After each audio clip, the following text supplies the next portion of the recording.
My story starts at the end of 2022 when I quit university to start an online business. I still have my card actually to this day. Let me find it for you. I went to Loughborough University. Here we go. And I don't know if I'm leaking any confidential information here, but I didn't really like it. Now, it's not a diss to the university itself. I just figured that I was not going to become a computer scientist. And even if I wanted to switch majors, which my parents were very much advising me to do, I realized that I was not going to get rich off a fucking university job. So I started with a bunch of side hustles. My first one was a social media marketing agency, and since I didn't have the balls to cold call anyone, I started sending out a bunch of emails. And only on like day 3 did I realize that the email sending box, or whatever it's called, doesn't really like it if you send out emails en masse. And I realized that I was heavily in the spam folder, and that's why I was getting no replies. And my unpersevering ass just quit right there, and that was my digital marketing career. My second business was actually a very creative idea that I stole from Alex Hormozy. I basically pimped all of my, since I went through quite a good high school, I pimped all of my friends who got like very good A-levels to come and start a company with me where they would tutor people in group calls and I would take a cut as the CEO of the company. They would all have their own little groups of like about 8 people and they would be getting a good cut, a good amount of money for it, and I would be essentially taking the rest, right? Now this was actually a good idea in all fairness to myself. The only reason why I wasn't able to implement it is because this as your first business when you're just a shy kid out of university isn't the best business to get into. I was getting into a bunch of like legal troubles. I didn't know how to set up a company. I didn't exactly know how to employ these people since they didn't want to start like sole proprietorships either. And I was very behind in the season because I was starting this company at like the end of the school year, which didn't make much sense at all. So this, as you can imagine, didn't really come into fruition at all and got me onto my third business, was actually a short form content theme page. At this stage, I forgot to mention this, but I was working together with Hamza. I mean, not at this stage, but like at the end of the school year when I was still in uni, I actually sent Hamza, the famous YouTuber with like 2 million something subs, a proposal that I was going to edit his videos into like short form content pieces and expand his reach to the audience that needs it the most. Now this lasted a few months because he, kicked all of his employees and he like quit YouTube essentially. But the point being is I had quite a lot of experience in this. So this was quite a good business model for me to get into. And this was when YouTube Shorts became a thing. Now, if you remember, YouTube actually significantly kind of lied about how much they would be paying creators. Like I remember the CPM or whatever, like ended up being like 0.03 or something. And they told us that it would be like 0.7 or some shit. Don't quote me on that, but I remember it was like significantly less than I imagined. And it was very soulless, like making these, I think I can actually bring it up for you. Yeah, I was making like these kind of videos. Hold on, let me actually put some noise. Let me actually put some volume onto this. Yeah, I was making these horrible videos. And I was just pumping like fucking 5 of these out a day, and the biggest one's got like almost 1 million views. Now some of them got banned. This one has like 270k, and it was just this horrible content that no one really needed. It was just this brain rot slop. But I thought that I could make good money with it. Now on the second week, when I was like churning 5 of these out a day, and I realized I wasn't going to get paid that well, I was just like, yeah, fuck it, let's find something else because this really isn't fulfilling, and it's not going to pay me that well as I expected. And that's when I found out about HighLevel, or I had known about the software earlier. But the thing I was considering was, listen, I was out of university, I was still in Loughborough, and one day, I remember exactly, I was walking down the high street and I just couldn't stop thinking to myself, like, I know of this software that's HighLevel, but it's super complicated and I can't give a shit to learn it. But the thing is, I'm looking at all of these stores here walking down the high street, and this business doesn't have a website. This business has horrible ratings on their Google page. This business doesn't implement AI in any shape or form. This business doesn't even run ads, or if they do, it's horrible. And I was just looking at every business, and, this one doesn't have a booking system, da-da-da-da-da.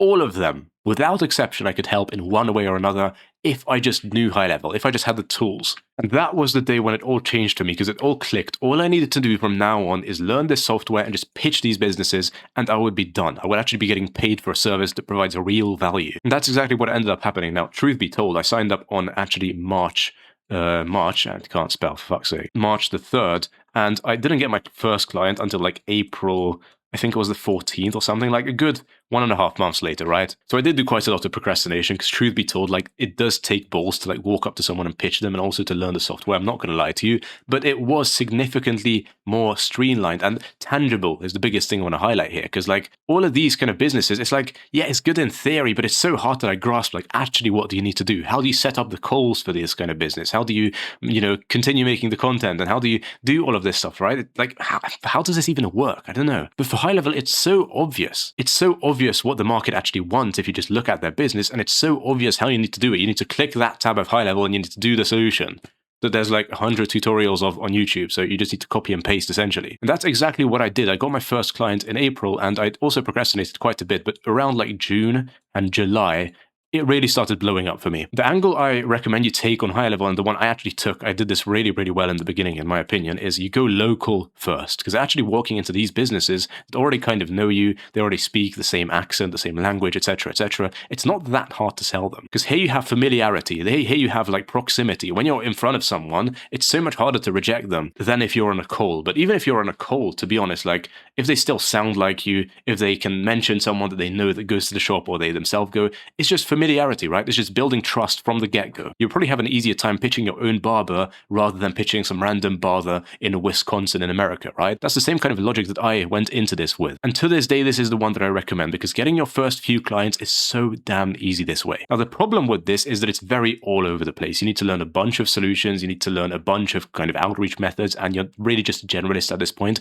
But this isn't too big of a problem. In the beginning, that is, because when you're just trying to, break this limiting belief that money is hard to make online, get your first client, actually get some money coming in through the door, and learn as fast as possible, this is fucking amazing, and there's nothing better than this. But when you're actually trying to scale, you need to niche down, and this is where I went wrong. I built up an agency of I had a coffee shop, I had a massage salon, I had a barber, I had 2 roofers, I think, and I had actually a chiropractor as well. That was a free client, but I had a chiropractor for free, for fuck's sake. And I was just all over the place, and I actually built my agency out to its peak. I was around 15K pounds, so that was almost 20K in US dollars, which was really nice money. But the thing is, this came with mass amounts of stress. I hated my clients. I'm just going to put in abbreviations because I can't be asked to write this out. I really hated my clients because they were quite low quality business owners. They were very temperamental. They were shouting at me all of the time, and it was just not a nice place to be in. And also I was busy all day because, to be honest, with these clients, first of all, you have to speak a lot if they're low quality clients, and secondly, I was learning all sorts of skills. I was not even in one niche. I was doing a bunch of different services. I was talking to a bunch of different people, and if I wanted to keep growing, if I didn't want my business to vanish over time, I still needed to do outreach, not to mention the legal stuff. So it came such a cavalcade of stimuli, and I didn't know what to do with myself. And for this reason, I actually quit after just 14 months. I cut off most of my clients, and the ones that remained I gave to a friend of mine so he can manage them, but I didn't want anything to do with this agency.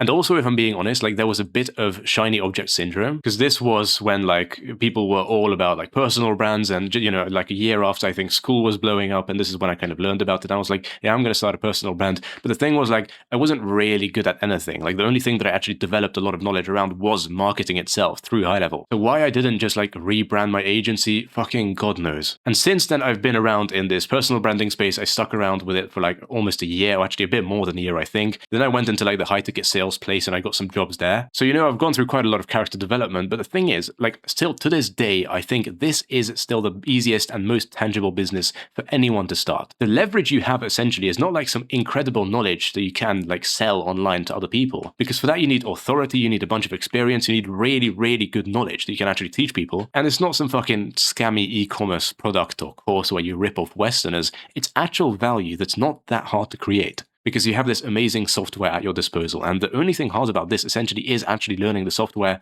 which is easier than ever nowadays. These business owners over here, they don't actually want to learn the marketing. They don't actually want to learn how to use this software, although it's not that hard, genuinely. These people are already spinning so many plates. If they could just hire an agency that does this for them, they would be eternally thankful for you. And for this reason, right now, I'm starting another agency. Even though it feels a bit bad to, leave my sales job and take a step back so I can take 2 steps forward, I'm actually dropping my ego here, and I'm going to say, fuck it, I was wrong. I should have just rebranded my agency. I fucked up, but this is still the best thing that people could get into. Not to mention the new AI features that came out that I just made a video of, by the way. The AI websites, it's absolutely insane. My goal with this new agency is to scale it back up to 15K by August, and to 30K by the end of the year, so by 2027, that is. And my next video is going to be about this, and if it's out now, it should be popping up on the screen right about now. And a bunch of people talk about, oh, I would do this if I started over. I'm actually going to fucking start over, okay? You're actually going to be able to see what someone like me who's already done it does if they do start over. So watch this video if you want to see exactly what I'm taking, what niche I'm going to get into, how I'm going to outreach, etc., etc. And subscribe down below if you want to follow the journey.